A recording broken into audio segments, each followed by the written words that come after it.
প্রিয় ভিউয়ার্স, লিচুর গুটি কলম করার পদ্ধতি আজ থেকে প্রায় 30 থেকে 35 দিন আগে এই যে আমার যে লিচু গাছটি দেখা যাচ্ছে, এই গাছে আমি গুটি কলম করেছিলাম। এই গুটি কলম সুন্দর শিকড় বের হয়েছে। এগুলা আমি এখন কাটবো, কেটে নিয়ে আসছি আর কি। যেহেতু একা আমি ভিডিও করা সমস্যা, কেটে এনে আমি এগুলা এই যে নিচে রাখছি। প্রিয় ভিউয়ার্স, দেখতে পাচ্ছেন এই যে আমি যেটা কেটে আনিছি, এটার যে কত সুন্দর লিচুর শিকড় বের হয়েছে। এই একটা এবং এই যে এই একটা, এই দেখেন নিচের দিকে অনেক সুন্দর শিকড় বের হয়েছে। এই দুটো আমি এখন টবে স্থানান্তরিত করে দিব।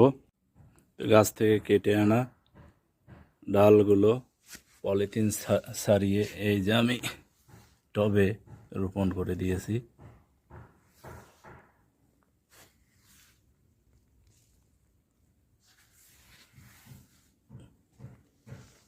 এই যে এখন পানি দিয়ে ঠান্ডা স্থানে 2-1 দিন রেখে দিয়ে রোপণ করে দিব, তাহলে ইনশাল্লাহ এই গাছ বেঁচে যাবে, কোনো সমস্যা নেই।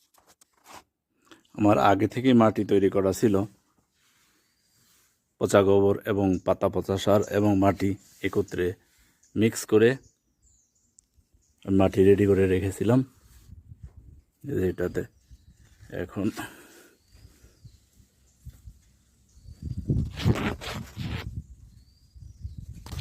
কিছু পানি দিব হালকা করে।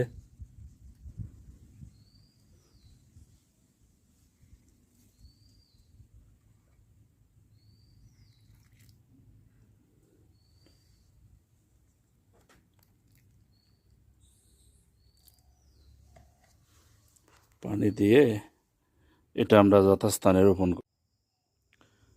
প্রিয় ভিউয়ার্স, 1 মাস আগে এই লিচুর কলমটা রোপণ করে গিয়েছিলাম। এই যে এই অবস্থা, এই যে এখানে রোপণ করেছিলাম, এটা সুন্দর হয়ে লেগে গেছে। এই হচ্ছে এই একটা, আর দ্বিতীয় চারাটা এই যে